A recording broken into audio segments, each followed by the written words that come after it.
تو شدیم دوتا کوه که نمیرسیم به هم. هرچی که سمتت میام دور میشی بیشتر از دلم. ما شدیم دوتا خط موازی که ای داریم میبازی. خراب میشه دوباره هرچی با هم بسازیم، هرچی با هم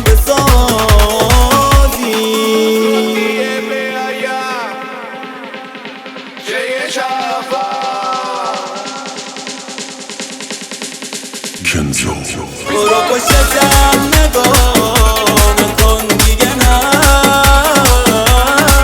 با این که میمونه داغت رو دل من. دنیای ما فرق داره انگار، با گیرم حق داره انگار. ما مال هم نیستیم عزیزم، خدا نگهدار. برو پشتم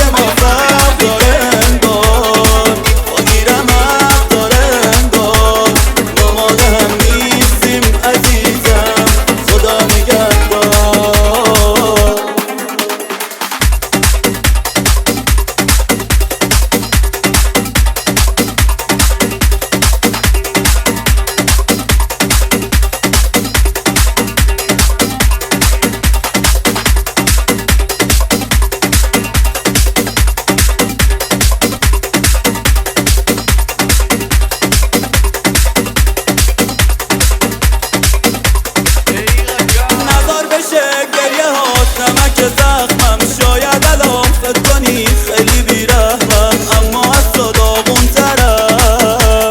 نمیگذرم از اونی که جدامون کرد، چشمامونو اینجوری خیزه بارون کرد.